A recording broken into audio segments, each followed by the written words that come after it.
الله الرحمن الرحيم. السلام عليكم ورحمة الله وبركاته. الحمد لله رب العالمين، نحمده سبحانه وتعالى ونستهديه ونستغفره ونتوب إليه ونعوذ بالله من شرور أنفسنا ومن سيئات أعمالنا.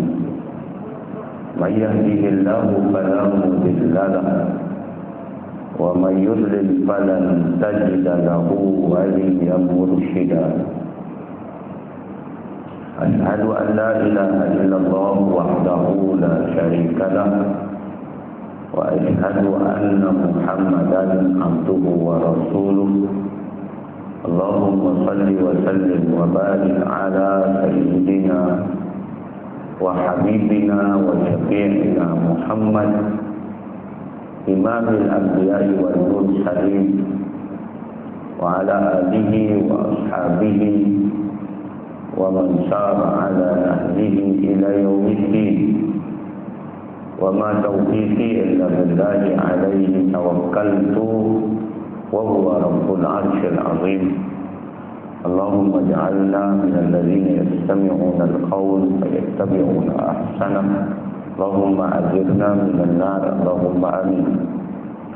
Yang dikasihi baik Fadilah Tuan Imam Masjid Aisyah Korea Sungai Mengulu Langkawi, tuan-tuan pegawai, ahli-ahli jawatan kuasa, seterusnya muslimin dan muslimat, anak-anak jemaah sekalian. Mudah-mudahan semuanya kita dirahmati oleh Allah Subhanahu wa ta'ala. Alhamdulillah, kita panjatkan sebanyak-banyak dan tinggi-tinggi syukur kehadrat Allah Subhanahu wa ta'ala. Allah panjang umur kita lagi sampailah kita dapat jumpa lagi di dalam kuliah di hujung tahun 2023 bulan Disember lah. Tuan-tuan,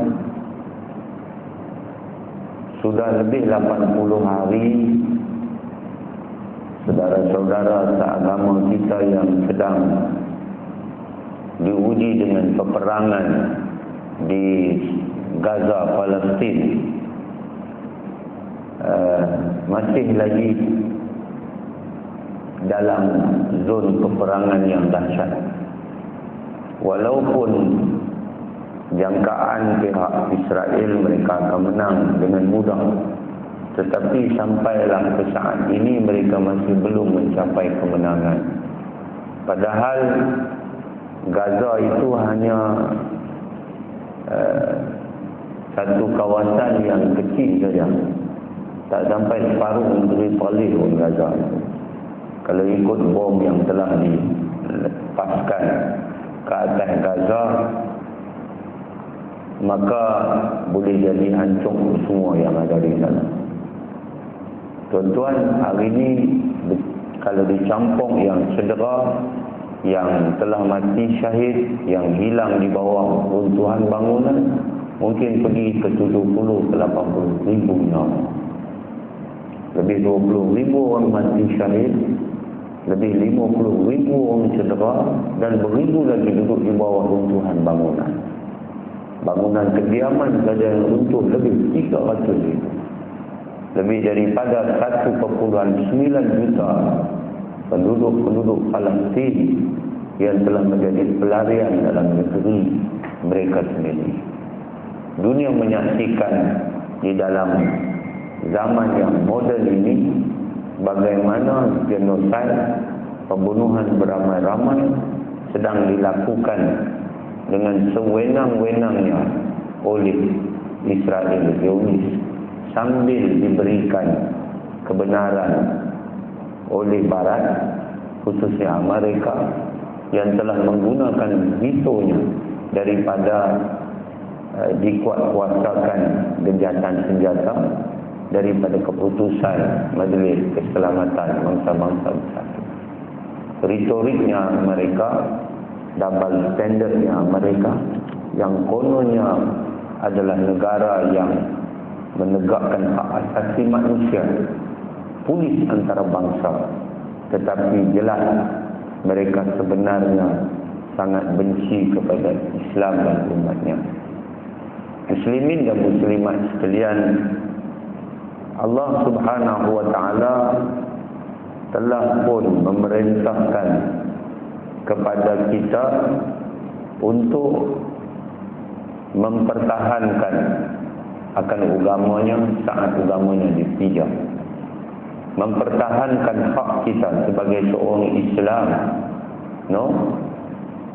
dibunuh mati syahid.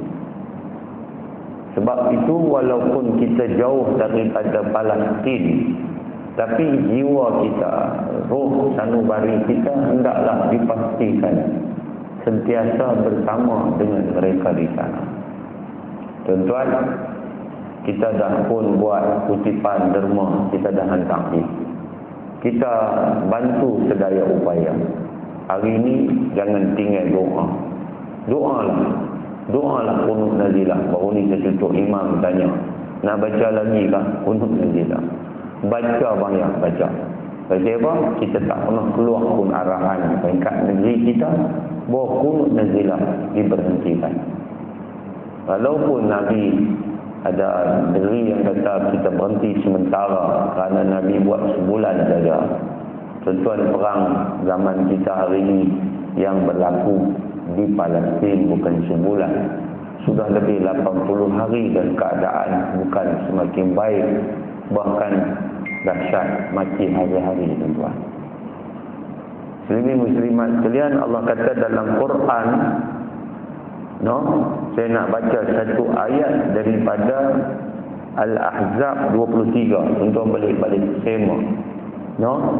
Kisah macam mana satu kumpulan orang beriman yang terus mempertahankan akan pendirian mereka, bersikap benar, berjihad, menegakkan akan janji mereka, membenarkan janji mereka. Minal mu'minina rijalun sadaqu ma'ahadullaha alaih faminhum man qada nahbahu wa minhum man yantazir wa ma badalu tabdila. Allah berfirman, di antara orang-orang yang beriman itu ada yang bersikap benar menunaikan apa yang telah dijanjikan mereka kepada Allah untuk berjuang dan membela Islam. Maka di antara mereka ada yang telah selesai menjalankan janjinya itu, lalu ia gugur syahid. Dan di antara mereka ada juga yang sedang menunggu giliran, dan mereka pula tidak mengubah apa yang mereka janjikan itu sedikit pun. Cerita awal Islam dulu di Madinah Al-Munawwarah bila Nabi berhijrah. Tuan-tuan, kita tahu di Madinah ada puak-puak Yahudi yang mereka berada di bawah janji setia dengan kerajaan yang dipimpin oleh Nabi Muhammad sallallahu alaihi wasallam. Nabi jamin mereka, Nabi akan jaga mereka, akan pertahankan mereka, akan berikan hak kepada mereka, dan mereka juga mestilah di dalam keadaan negeri Madinah diserang, mereka juga mesti menunaikan janji untuk mempertahankan bumi Madinah. Tapi begitulah Yahudi, lama-lama dia khianat, dia membelakangkan janji, tetapi orang beriman terus mempertahankan janji. Ada kisah yang masyhur tentang Sayyidina Anas bin Nadar, seorang sahabat Nabi yang telah pun termasuk kisah yang turun ayat Quran dengan sebab kisah Anas bin Nadar. Dia nak pertahankan janji dia. Dia kata dia dah terlepas peperangan Badar. Kalau berlaku peperangan Uhud ini, Allah akan saksikan dia sempurnakan janji dia dan akan memberikan segalanya untuk mempertahankan Islam. Sayyidina Anas bin Nadar ketika berkata kepada sahabatnya, "Ai sahabat, aku mencium haruman surga daripada arah Bukit Uhud." Dia dah mencium haruman surga kerana mengidamkan syahid. Tuan-tuan, lalu dia pun bila berlaku peperangan Uhud yang kita tahu macam mana peperangan Uhud mempunyai 3 fasa. Fasa pertama, umat Islam menang sehinggalah kumpulan yang berada di atas Jabal Rumah. Contohnya, mereka tu ada di atas Jabal Rumah. Nabi dah abang jangan turun, apa berlaku pun jangan tinggal Jabal Rumah. Tapi bila mereka tengok tentera-tentera musyrikin, orang-orang kafir, musuh-musuh Islam sudah lari dan meninggalkan harta rampasan perang, kita panggil ghanimah. Mereka pun turun. Bila mereka turun, maka Khalid Al-Walid yang ketika itu belum Islam, yang memimpin bala tentera, di antara pemimpin bala tentera musyrikin dalam peperangan Uhud, dia patah balik dan berlakulah fasa kedua, iaitu fasa kekalahan. Berapa ramai sahabat-sahabat yang gugur mempertahankan Rasulullah. Itulah di antara mereka Anas bin Nadar. Tuan-tuan, fasa ketiga, mereka umat Islam berjaya menghalau keluar musyrikin dari bumi Madinah di dalam peperangan itu. Sayyidina Anas bin Nadar mengutarakan janjinya, sehinggalah pada saat dia ditemui oleh para sahabat. Pada riwayat di dalam kisah Sayyidina Anas bin Nadar disebut di dalam tafsir Ibnu Katsir mengulas ayat ini. Lebih daripada 80 liang tikaman telah pun bersarang di tubuh Sayyidina Anas bin Nadar, daripada tikaman-tikaman pedang dan tikaman-tikaman tombak serta anak-anak panah yang mengenai tubuh Anas bin Nadar. Bayangkan hebatnya dia berjuang 80 liang tikaman, setelah itu dia tumbang dan dia hampir tidak dapat dikenali. Tuan-tuan, minhum man qada nahbahu, daripada kalangan orang beriman ini mereka yang telah menunaikan janjinya dapat syahid. Wa minhum man yantazir, dan daripada mereka ada yang sedang menanti. Tuan-tuan, adakah jihad sudah berhenti? Tidak. Jihad tidak berhenti. Kalau sekiranya satu negeri itu dimasuki musuh, maka jihad itu menjadi fardu ain. Tetapi belum dimasuki musuh, ia fardu kifayah. Tuan-tuan, nah, itulah syarah di antara yang disebut oleh para ulama mensyarahkan sebuah hadis daripada riwayat Al-Imam Muslim, hadis yang sahih. Man mata walam yaghzu walam yuhaddis bihi nafsahu aw walam yuhaddis nafsahu bihi mata ala syu'batin min nifaq. Maksudnya, siapa-siapa yang mati, ketika dia mati, dia tak pernah perang. Dia tak pernah perang fisabilillah. Dia tak pernah pun berniat untuk perang. Itu yang maksud walam yuhaddis bihi nafsahu aw walam yuhaddis nafsahu bihi. Dia tak pernah bercakap pun pada diri dia bahawa dia bersedia untuk berperang. Dia bersedia untuk mati syahid, mempertahankan agama Allah, seperti mana Sayyidina Anas bin Nadar dan juga sahabat-sahabat yang lain yang telah mati syahid mempertahankan Islam.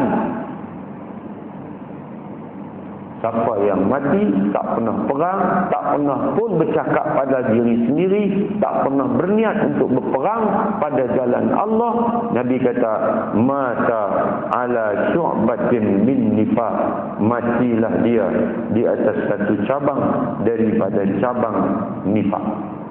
Tuan-tuan, di dalam syarah hadis yang disebutkan tadi itu, tuan-tuan, disebutkan oleh para ulama yang dimaksudkan dengannya adalah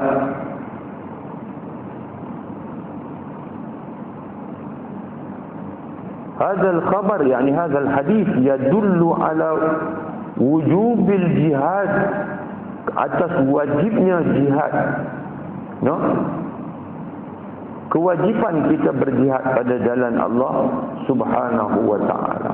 Dan orang yang tidak ada rasa untuk berjihad, yang tidak ada keinginan untuk berjihad, maka orang ini diancam naw'an minan nifaq. Satu jenis daripada jenis nifaq, minan nifaq, itu al-i'radu amma yaqtadihi syar' wal iqbal ala syahawat. Jadi orang daripada yang dimaksudkan dengan nifaq, ia bercanggah dengan apa yang diputus atau yang ditentukan oleh syarak. Nah, dia terima dan seronok menerima akan layanan syahwat hawa nafsunya. Nah, maka dia kata wal munafiqu mu'ridun 'an syar'i mukadzibun bihi. Adapun orang munafik itu dia selalu mencanggahi akan syarak dan mendustakan dengannya. Jadi orang munafik ni dia manis di bibir mulut saja, dalam hati dia mendustakan. Nauzubillah. Fala yanbaghi lil mu'mini an yatashabbaha bi fi a'radi an jihadil kuffar. Maka tidak boleh bagi seorang yang beriman untuk dia menyerupai akan munafik pada mencanggahi perintah jihad menentang orang-orang yang kafir. Maksudnya yang kafir, yang memusuhi Islam. Ini tidak. Bal yatahaddath bihi wa yanwihi, dan dia hendaklah berniat, bercakap pada diri dia sendiri bahawa dia akan berjihad menentang mereka yang memusuhi Islam. Maknanya kalaulah ditakdirkan apa yang berlaku seperti berlaku di Gaza, berlaku di negeri kita, di tempat kita, maka tanpa ragu-ragu kita akan mempertahankan Islam, mempertahankan agama kita daripada diperkotak-katikkan, daripada dijijak dan diinjak. Maka kita hendaklah bersedia walaupun menyerahkan jiwa dan nyawa kita demi kerana Islam, kerana Allah Subhanahu wa taala. Jadi muslimin dan muslimat sekalian, adalah satu perkara yang sangat malang apabila dalam saat adik-beradik kita di Gaza sedang diganyang, dibantai dengan begitu dahsyat.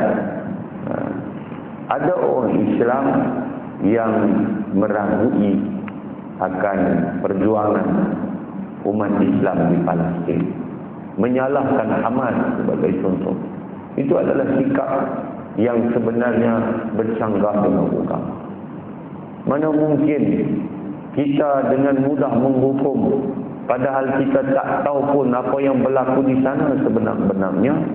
Sedang Allah tunjuk depan mata kita bahawa mereka kumpulan yang kecil, tapi dengan kehendak Allah mereka tidak kalah sampai hari ini. Ada satu tulisan yang ditulis oleh seorang Facebookers, nama dia Muhammad Ali. Dia tulis dalam laman Facebook dia, dia kata jangan terpedaya dengan Abu Ubaidah tu. Abu Ubaidah siapa tuan-tuan? Dia adalah juru cakap Brigade Al-Qassam Hamas. Abu Ubaidah adalah seorang yang dikatakan watak rekaan. Dia tulis, dia kata jangan terpedaya dengan Abu Ubaidah tu. Tu semua watak-watak yang dicipta untuk mengelirukan dunia Islam, macam kita tertipu dengan ISIS sebelum ini. Dia menyamakan Hamas dengan ISIS. Ini satu benda malang. Kita tahu ISIS di Iraq, di Syria dahulu, dan telah pun barat dunia menghukum ISIS, meletakkan mereka sebagai kumpulan pengganas. Tetapi jelas bahawa Hamas adalah mewakili umat Islam Palestin yang berjuang untuk mempertahankan Al-Aqsa. Mereka mewakili umat Islam seluruh dunia, kerana Al-Aqsa bukan milik Palestin, bukan milik Hamas, tapi milik umat Islam. Tanggungjawab kita mempertahankan bumi Al-Aqsa. Mereka telah mewakili kita. Abu Ubaidah pesan, kalau kamu tak boleh datang ke sini bantu kami, janganlah tinggal berdoa untuk kami. Jadi teruskan berdoa. Teruskan berdoa untuk Hamas. Hari itu kita dah sumbang. Nabi kata, orang yang bagi untuk dipersiapkan mereka yang nak berangkat berperang pada jalan Allah, kita bantu, kita hantar duit bantuan kita, ataupun kita membantu keluarga yang ditinggalkan oleh mujahidin yang pergi berperang pada jalan Allah dengan baik, kata Nabi, faqad ghaza, maka sesungguhnya orang tu juga dikira macam pergi perang. Jadi kita duduk sini, kita duduk di Langkawi, kita duduk di Kedah, kita duduk di Malaysia, tapi jiwa hati kita dengan kewangan yang kita bagi cakap mampu, dengan doa yang kita angkat, mudah-mudahan kita dikira berperang bersama dengan mereka di sana. Jangan jadi dengan mengambil sikap yang salah ketika kita berhadapan dengan isu Palestin dan juga Israel. Ada orang pergi salah, dia kata buat apa, Hamas dah tahu dah, kata tak kuat dilawan, buat apa? Siapa yang pergi biolog sarang tebuan? No, tuan-tuan, Israel negara ke-6 kekuatan tentera di dunia. Patut-patut dia menang macam tu je. Kenapa dia tak nak? Bahkan baru-baru ni Israel telah mengeluarkan kumpulan elit tentera dia keluar daripada bumi Gaza. Sebab apa? Hampir 1/3 kumpulan elit itu telah mati. No? Pasal apa? Pasal mereka berperang dengan tentera yang mereka tak nampak. Tiba-tiba muncul dari dalam bumi. Tiba-tiba muncul dari dalam bangunan. Tiba-tiba muncul daripada lubang. Dan kita boleh tengok sampai ke saat ini macam mana Hamas memuat naik pertempuran dengan Israel di dalam media masa yang tak boleh nak ditipu. Beratuslah kenderaan tentera milik tentera Israel yang telah musnah. Mereka sangat rugi pada saat ini. Jadi tuan-tuan, kalau Allah Subhanahu wa ta'ala nak bagi bantuan, siapa pun tak boleh halang, maka doalah, mudah-mudahan bantuan Allah, pertolongannya akan turun untuk membantu saudara-saudara kita di sana. Mudah-mudahan kita sebahagian daripada rantaian mereka yang akan mendapat bahagian kerana kita bersama dengan mujahidin yang berjuang pada jalan Allah Subhanahu wa ta'ala. Mudah-mudahan ada faedah manfaat kita dapat daripada mukadimah. Kita sambung kitab kita di dalam tajuk bab wajib berpegang teguh kepada kitab Allah, muka surat 27. Muka surat 27. Di bahagian tengah itu, kita ulang sikit, kata Tok Musannif, itulah sebabnya Al-Quran itu disifatkan dengan tali Allah yang teguh kukuh. Sesiapa yang berpegang dengannya, selamatlah dia, dan sesiapa yang mencuaikannya, binasalah dia. Itu kesimpulan. Kesimpulan kepada topik yang pertama, apa dia? Kitabullah Al-Quran. Kata Tok Musannif rahimahullah wa nafa'ana bi'ulumihi fid dharaini Allahumma amin. Itulah sebabnya Quran itu disifatkan sebagai tali Allah. Kitabullah azza wa jalla wa hablullah. Nabi kata, Quran itu kitab Allah adalah tali Allah. Tali maksudnya yang menghubungkan. Tali Allah itu maksudnya yang menghubung antara kita dan pencipta kita Allah. Kita membaca ayat-ayat Allah, Al-Quran yang menjadi kalamullah, mukjizat terbesar Nabi Muhammad, merupakan petunjuk dan hidayah. Kita sedang berhadapan dengan bulan Ramadan. Syahrul Ramadan alladzi unzila fihi al-Quran hudan lin-nas wa bayyinatin minal huda wal furqan. Bulan Ramadan, bulan yang diturunkan padanya Al-Quran, menjadi petunjuk bagi manusia, dan di dalamnya ada keterangan daripada petunjuk, dan di dalamnya ada pemisah di antara yang benar dan yang batil. Siapa yang bercakap dengan Quran, maka benarlah dia. Siapa yang berhukum dengan hukum Al-Quran, maka adillah hukumnya. Maka itulah yang akan kekal sampai bila-bila, menjadi petunjuk dan pembimbing manusia. Tanpa Al-Quran itu boleh diselewengkan. Allah tak izin Al-Quran itu diselewengkan sebagaimana kitab-kitab sucinya yang terdahulu. Taurat, Injil telah diselewengkan, tapi Al-Quran tidak. Sebagaimana Allah sendiri telah mempertegaskan, inna nahnu nazzalna dzikra wa inna lahu lahafizun. Sesungguhnya kamilah yang telah menurunkan Al-Quran, dan kamilah yang menjaga Al-Quran itu daripada diselewengkan. Jadi Quran yang ada dekat kita, di tangan kita, itulah Al-Quran.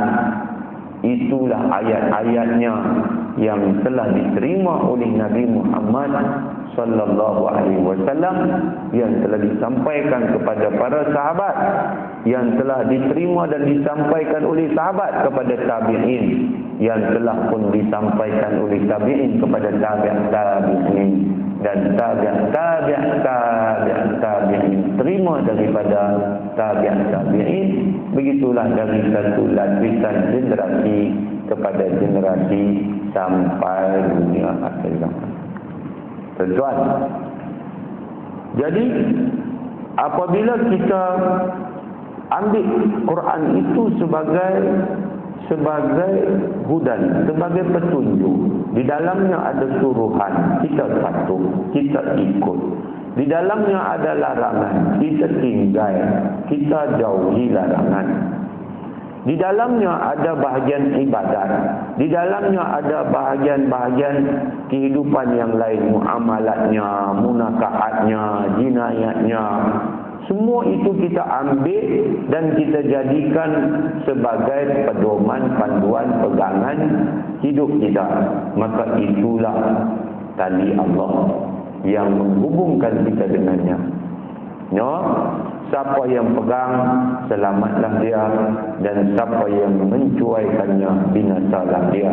Nabi kata, man ja'ala al-Qur'ana imamahu aw amamahu qadahu ila al-jannati.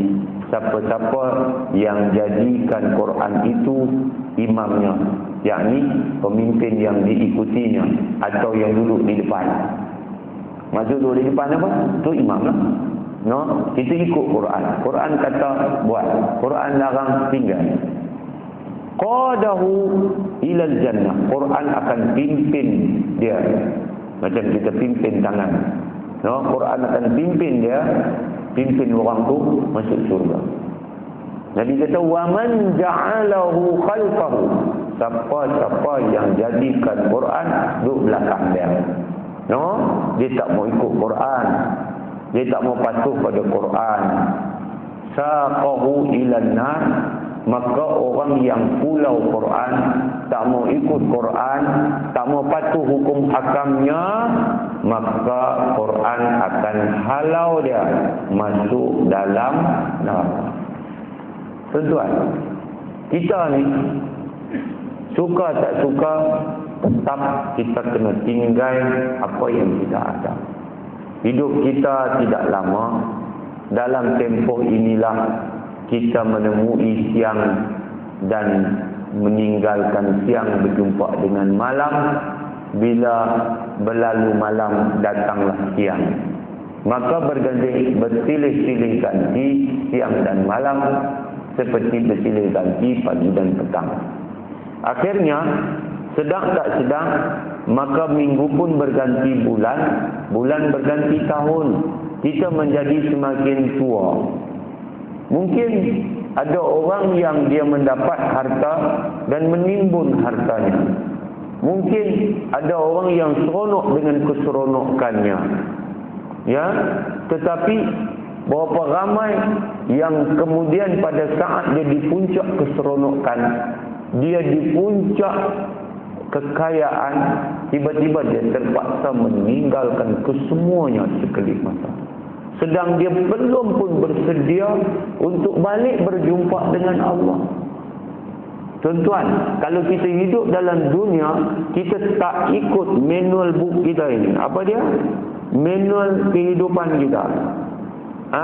Yang kata cara kita nak hidup atas dunia ni ada di mana? Ada dalam Quran, ada dalam hadis, dalam agama kita. Tuan-tuan, akhirnya manusia pasti menyesal juga. Menyesal. Pasal apa? Pasal rupa-rupanya keseronokan yang dia berada di puncak itu hilang tiba-tiba. No? Tuan-tuan, tak payah matilah, sakit pun sudah. No, tak lalu makan. No. Saya pergi ziarah Datuk Syekh Ahmad Faisal. Tuan-tuan belum kenal bukan? Ingat-ingat saya, dia ni tak pernah sakit yang saya pergi tengok dia, tak pernah pergi tengok dia masuk hospital, tak pernah. Dia ni kira-kira payah sakit lah. Yang saya duk kenal dia boleh ceramah pagi, dia boleh ceramah petang, dia boleh ceramah malam, dia boleh baca kitab, dia boleh menulis dan mengarang. Dia bekas qadi Langkawi. Kemarin saya pergi ziarah dia di rumah dengan eksko agama yang berhormat pergi ziarah dia. Dia beritahu, dia kata dia terlelap itu mungkin dalam 1 second saja. 1 second saja mengubah semua. Hormat, terlelap sat ni. Jalan tu jalan yang lurus. Betul. Tapi dia kata dia macam, bukan kata dia pejam mata, dia tak pejam. Dia panggil apa? Micro sleep kamu datang. Dia tak pejam, tapi dia hilang. Dia hilang tu. Sedang-sedang kereta pergi belah sana. Saya kata, kereta pergi belah sana? Ya, kereta pergi belah sana. Dia kata Allah panjang umur dia saja. Pasal apa? Jalan tu, jalan yang sibuk. Cuma depan tu ada simpang 4 Masjid Aman, bukan? Simpang 4 Masjid Aman. Dia ada waktu tak sibuk, waktu mana? Waktu jalan sana tu merah. Sini kurang lah. Sebab orang mai daripada arah Kiara akan belok ke sini, jadi kereta tak banyak. Kalau lepas kat sana tu memang bung bung bung lori dari Kangak semua lalu jalan tu. Tapi Allah Ta'ala tu kaya. Dia tertidur, terlelap, dia lompat di belah sana. Tuan-tuan, sedang-sedang dia dah sebelah sana. Mai satu India, tarik dia keluar daripada kereta. Dia letak tulang belakang dia. Dah kena pakai besi. Kena pakai besi, jadi duduk. Jadi macam Robocop. Doa lah dia, mudah-mudahan dia cepat sembuh. Saya kata kat dia, saya kena slip disc, saya main Langkawi, lepas tarik saya perak, tuan-tuan. Tapi Datuk tak boleh buat begitu. Pasal Datuk sudah retak tulang belakang tu. Dia bila retak ni, doktor bagi 3 bulan. Pasal apa? Pasal tulang tu nanti sambung lagi. Tulang tu nanti dia akan sembuh, dia akan sambung. Tu kena sabar. Isteri kata tak sabar tu kira nak keluar. Tak tahan 3 bulan lah dia dah.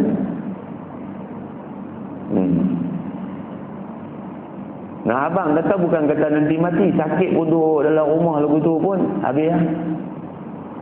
No. Jadi kita nak pergi mana? Hak muda tetap tua. No, yang tua nanti bangka lah. Yang sihat, one day sakit lah. Bukan kata sakit yang mesti mati. Hak sihat berlambak, mati rupa tu juga.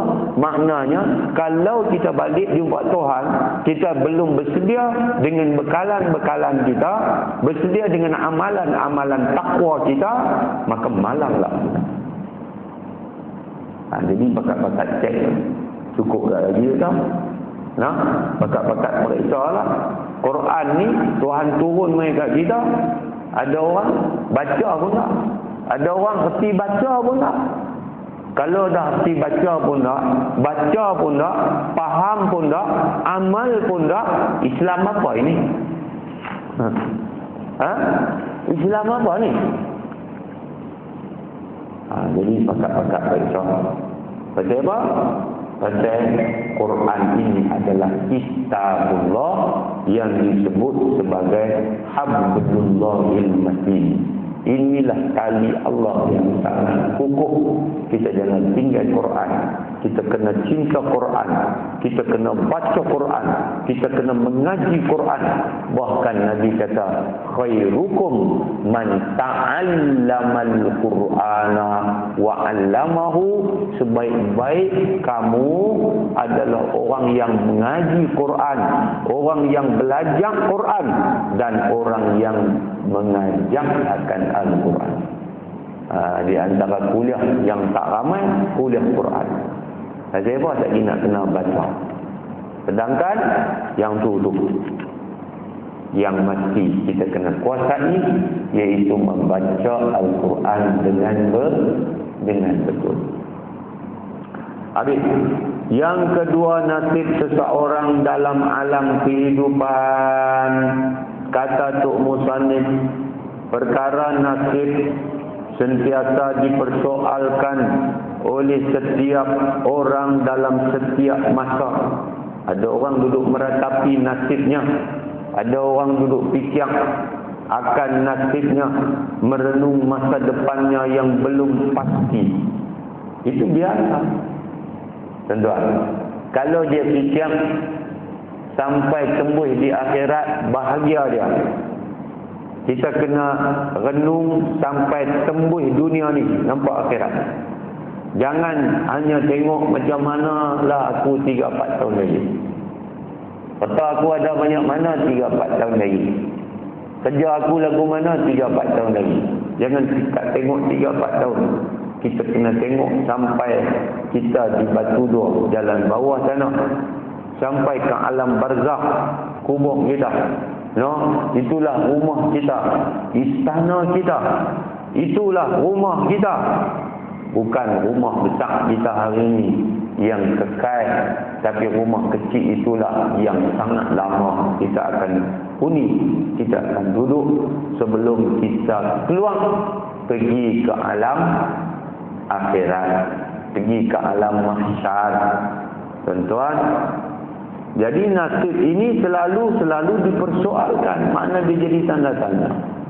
Baguslah kita duduk sembang-sembang dengan isteri suami kita. Macam mana anak kita bang? Alhamdulillah, anak kita dah besar panjang. Alhamdulillah, anak kita dah habis sekolah. Alhamdulillah, anak kita dah mengaji dan dah lulus. Alhamdulillah, anak kita dah bekerja. Alhamdulillah, anak kita dah berkeluarga. Alhamdulillah, anak kita dah jadi hamba dan khalifah Allah. Hak belakang, tengok dia macam kita, lebih baik daripada kita, syukur. Tak gaduh suruh dia sudah pergi ke masjid sembahyang. Tak gaduh suruh dia sudah baca Quran. Tak gaduh suruh dia sudah berpuasa.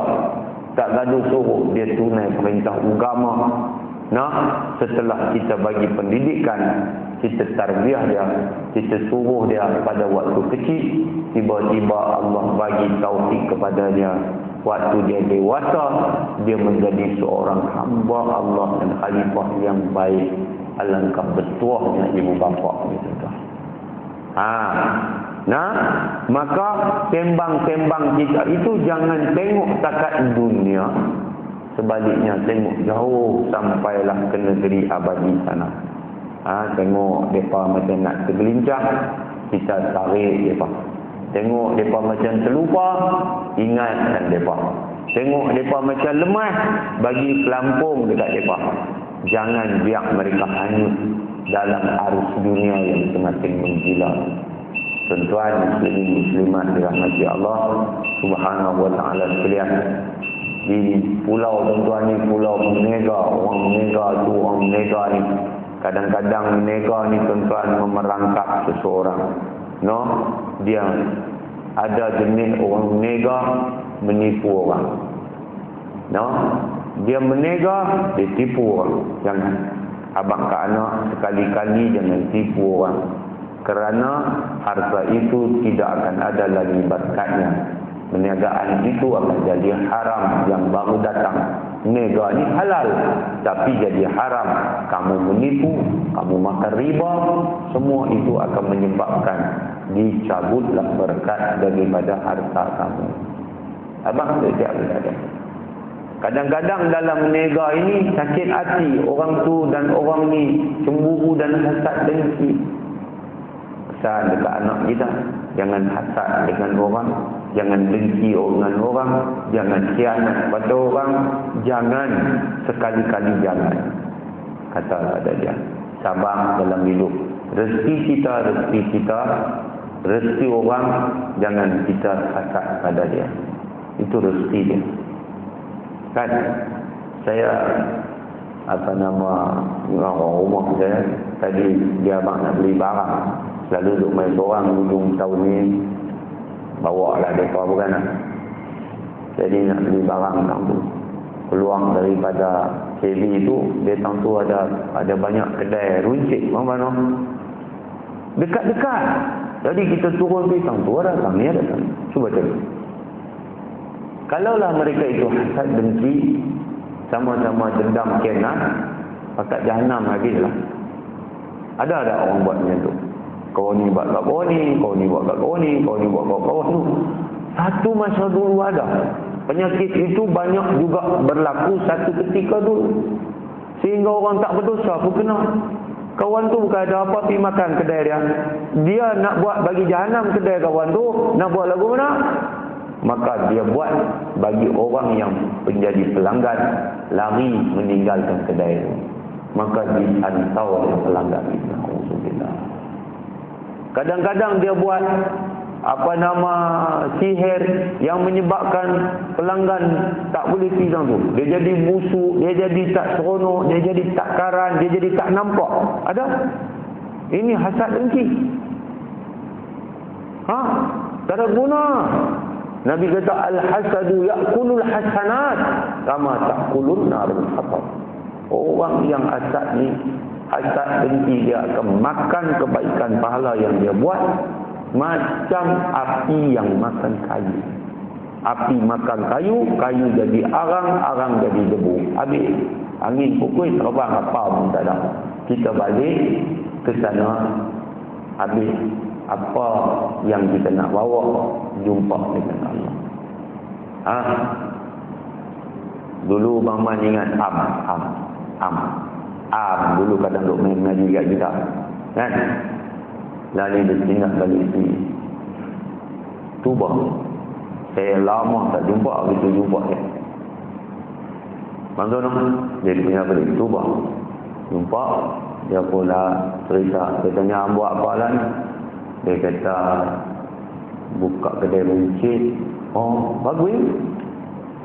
Dia kata Allahu Akbar. Awal-awal masya-Allah, kata Tuhan bagi rezeki makmur.